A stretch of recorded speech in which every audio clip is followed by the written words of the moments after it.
Hey guys, well, welcome to the Tammy Hudson Pillar podcast. And for you guys that are watching on our YouTube channel, it's a really big day for me today. I'm pretty fired up. We are here at the Strong Women's Conference. And as you guys know, we do an annual conference here in Anaheim every year. And it's my privilege to have Holly Wagner. Holly, I have followed you for a long time, actually. Everything you've done from you and Philip with your church in LA, Oasis, and She Rises, and you really are an inspiration. I was thinking this morning when I got up, I remember the day I called you and asked to meet with you, and you so willingly met with me. And I think we got there, and you said to me, "Now, who are you? Why are we meeting?" I liked making new friends, so I went, okay. and I love, one thing I love to say to the women here are smart people put smarter people around them. And I really do admire you. One thing you just talked about is how powerful it is to break down the barriers that separate us. And we are better together as not only women, but as human beings. Right. And thank you for the message that you just brought to our women here at the conference, and for taking time to jump in here on our podcast. Always happy to talk to you, Tammy. Well, Holly, let's just talk a little bit. There's people listening right now that need a word. They need some inspiration. They need to know that they're not alone, that the world they've messed up or that is messed up around them is not just them. So let's talk a little bit about your story and your book and some things some advice you can give us. Let's talk to them just a little bit about life. Yeah, I find so many times people are unprepared for when challenge comes, right? Because I don't know, maybe it's just the naive girl in me. I thought, if I just keep making good choices, my life should just be smooth sailing. Right. It's actually not like that. No. Right. There are challenges that come to all of us. Even Jesus let us know that, right? That there's going to be issues and challenges that come, and so I feel like especially this younger generation, they are unprepared, and so when challenges come, we can either rise to the occasion, right, or we collapse. And I just find so many people then wanting to medicate themselves through the heartbreak, or in whatever way that would be, whatever, it then becomes addiction, then becomes another problem, right? And so for me, this season of hard started with my father dying suddenly. He fell and hit his head, and then Philip's identity gets stolen, and our savings account gets stolen, which we never got back, and then my husband gets cancer. And then my daughter actually goes through a pretty devastating divorce that was just, it was a very messy situation and heartbreaking abuse. It was just like not good. And so there was that. And then, just trying to navigate some of that with her. And then the people I felt like that should have helped me during that season, people who should have come alongside me and helped as I'm trying to lead at church and take care of my husband. I mean, I'm sure I was making mistakes all around and I just needed some grace, and I didn't get that. Yeah. Right. So I instead just kind of got stabbed in the back and hurt by people. And to be honest, I'm a people-y person, right? I'm the biggest extrovert in the room. And so for me, the heartbreak that I felt from the betrayal of people, that was really painful. Yeah. And so I found myself isolated and, building that wall that would separate me from people, and because people hurt. Yeah. Right. And the truth is, people do, right? The more you trust people, the more you're giving them ammunition to, potentially hurt you. But then your only other option is to live an isolated life.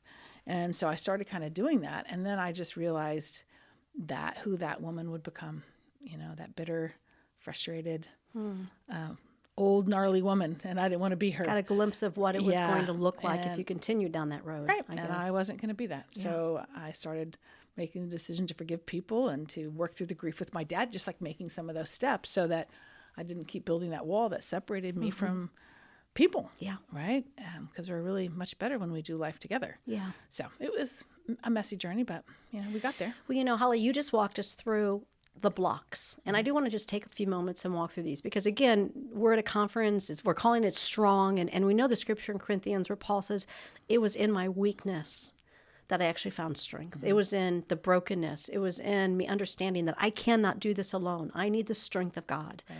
But you so eloquently demonstrated with these boxes, which I loved on the platform, that we build walls with these blockades. Right. And let's talk about a couple of them that you so well described, because I think men and women are listening right now, and these are the things keeping them from being set free or from healthy relationships or from trusting again. Because look, you and I both, you think people in the ministry should have it together, and God loves us more since we're in the ministry, so our life is going to be, a cherry. And rainbows and confetti. Absolutely. And I haven't found that room. Yeah. There is a rainbow room There's in New York. not? Okay. But, I do know. But the truth is, gosh, I've been through horrible pain and tough times. But literally, it was the dark hour of the soul where I met the intimacy of Christ. Right. And so let's walk through some of those blockades. What were a couple of those? Let's just discuss those. So for me, again, it's all about that we're not designed to do life alone, and that the destiny that God has trusted me with, only part of it's in me. The rest is in other people. That's good. And so when I separate myself from people, then I'm actually not going to be equipped to fulfill what it is I'm sent here to fulfill. And so then I talked about some of the blocks that we use. What do we use to build the wall that separates us? And so one of them is just comparison. You think about it. And they used to say that it was mainly women that did this, but I don't know. I think it's universal. Now, full on. I think social media, we find people of all walks of life comparing themselves to somebody else, and it's just ridiculous. And you're comparing yourself to someone who may be a little further up the road, and then you look at your life and you go, I should be like that. And then it just causes you to separate yourself from that person, because you'll get jealous, right? And jealousy is ridiculous. Because if God has trusted me with certain gifts and talents and abilities to run in the lane that he's asked me to run in. And so I don't need what's in your lane. Right? You need what's in your lane, and you better do a great job of managing what God's trusted you with in your lane to fulfill the purpose that you're here for. And rather than me getting distracted by you, I should be cheering you on and focusing on what he's called me to do, not being jealous of it.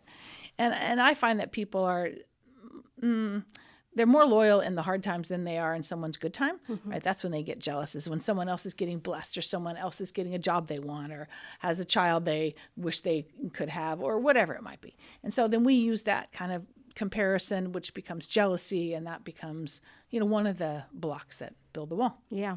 And then, let's talk about that, because the Bible talks about, like a root of jealousy, to not let a root of jealousy grow. And that was one that honestly I struggled with. And in our ministry, you start to compare yourself, like you said, with other ministries, and saying, God, I've been faithful. Why don't I have the platforms or the opportunities?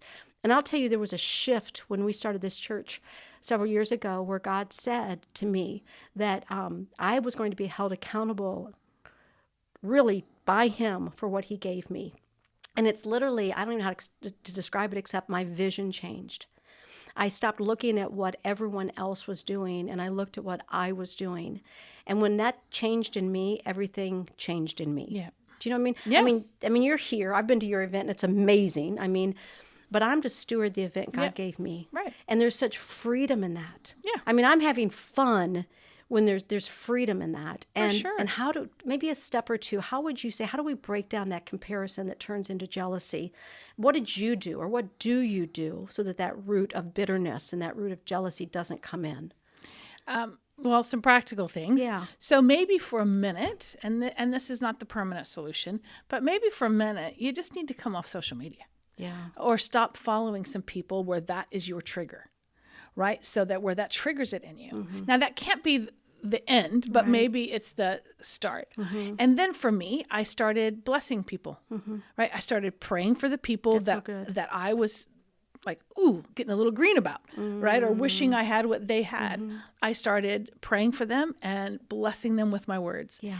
And I just think, first like the ones that I mentioned that really hurt me, that wasn't a jealousy issue, that was a hurt issue. And I wanted to pray that they got struck by lightning, but I didn't, right? So that's not the kind of prayer I'm talking about. I'm talking about, when you see someone and you are just wish you had what they had, instead just ask God to continue to bless them, to give them wisdom, to help them walk out the path that's before them. Because that's when you know you're free. That's when you know you're free. And sometimes it's hard, and you do it through gritted teeth initially. Yeah. Right? And then it becomes genuine. Yeah. And I think that helps get rid of that block, right? When you can genuinely pray for someone Absolutely. that you might be a little bit jealous of. And then I think that jealousy starts to go away. Yeah. What were a couple of the other blocks? So then it was just the differences. So I think we're different. The whether it's political beliefs, you know, and I think in our country in particular, we've gotten so divided and polarized, and the church is the same.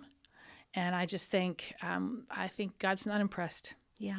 And I think the more we let ourselves be separated from someone because of, you know, whether they're Republican or Democrat or somewhere in between, I just think, ooh, that's not a good thing. Yeah. And then think about if I don't have the freedom to express genuinely what I think about an issue, and you should have the freedom to express, and we should be okay to have a conversation and not make each other the enemy and wrong. We should. It's okay to see something different. Right? I only see things through my eyes and my history and my perspective. Right. And same with you. And so it's great to have conversations with someone who not only different political beliefs, but different backgrounds or cultures or, you know, languages, or just engage with people who come from different places, which will help not build this, you know, another block on the wall about separating. I can't connect with you because you're just too different than me. That's just. Well, you know, I think this day, both with social media and day of information, all the technology with information, I think it has separated and segregated us for sure. So being intentional, which is exactly what you talked about, being intentional with saying, I need you. And there are aspects of your life that you can pour into me, you can challenge me, you can make me better. Together we're better, right? And I just love that. So I think who's ever listening via Facebook or whatever we're doing right now on our YouTube channel or on this podcast, ask yourself right now, have you surrounded yourself with people that can make you better? Are you letting them in? Are you listening? Right. Are you allowing yourself to be sharpened by someone? So let me ask you, I know you have a book. And that's annoying, by the way. Yeah. You know, it's much easier to spend time with people who are just like you. Absolutely. But you just don't grow. We love that verse that's, you know, iron sharpens iron. Like, we love that. We put it on a refrigerator, we put it on T-shirts, but the actual process of that, there's sparks that fly. Yeah. Right? It's not marshmallow hitting marshmallow. Yeah. Right? It's iron sharpening, and it's so that we will become stronger and richer and deeper, but it takes spending time with someone who can actually do that. You know, I did a podcast a couple weeks ago, and I talked about, I love the law of the 12. And I say, with all of your friends, there is the law of the 12. With Jesus, he had the 12. You will have one that will betray you. Out of the 12, there'll be one that betrays you. There will be 8 that are along for the ride. Because really, 8 of the disciples were there for the miracles, the blessing, just kind of there to see what he's doing. But there will be 3 in your inner circle. And I've lived by this life. They were the 3 that he really poured his soul to. So I have 3 best friends. And they speak life to me, and I let them. One's in this room. And they literally, when they say to me something, Holly, I really do listen, because they're trusted, loyal friends. So I just want to say right now, don't entrust yourself to everyone, but entrust yourself to someone. Right. And be willing for them to say, you look tired right now, or you're taking on more than you should. Because when these 3 tell me something, I really do listen, because they're vetted. Right. And I know they love me. Right, and that only happens with longevity. Yeah, absolutely. It's just like, and so I just think there's a generation that's looking for the BFF, and you don't get a BFF after a year. Right. Maybe 10. It's like the long term, doing life with someone, and the good, the bad, the seasons, you know. So it does take time. It does. But when they do speak, then you listen. Yeah, 100%. Because you really know they're seeing something you're not seeing. Right. And you've got to have people speaking into you, because you know, the 8 will tell you what you want to hear. The 3 will tell you what you need to hear. So with that, as we close this podcast, tell us a little bit about the book and where we can find the book. Are you on Amazon? And a little bit, so the tell book us is about called it. Find Your Brave. And it's on Amazon or wherever you get your books. And it's just about finding our brave in seasons of hard. You know, the refuse to sink sort of mindset in seasons of hard. And I talk about the Apostle Paul. I use his story about when he encountered that shipwreck on the way to fulfill purpose, right? On this encountered a shipwreck. And he made some decisions that saved everyone's life. And so just taking a look at some of the decisions that he made. And so I talk about how I had to make some of those decisions in the midst of my own heart, so that I could get to shore and know that. Interesting thing, when he landed on that shore in Malta, so again, they all got there, life were saved, but there was more people to reach. So there's always another people for you to reach. So that's why you have to get through the storm, because there's always people. God's not feeling sorry for you. He's got people in front of you he wants you to reach. So that's why we have to kind of use the tools to get through the storm, whatever storm we're in, so that we can get to the shore he has for us, because there is always a shore. Absolutely. That he's got us for. Yeah, and other people. So, well, thank you for your time. Thanks for having your me, Tam. ministry. You just You're so lovely. You really do inspire a lot of women, and thank you. And we just bless you. Thank you. Well, thank you guys for joining the Tammy Hassenpiller podcast. You can check us out on all of our social media feeds, of course, on Facebook. We are on Facebook Live quite a bit with our Tuesday night coaching series we do. And we love you guys so much. Check us out at www.woi today. Love you guys. Have a great day. God bless.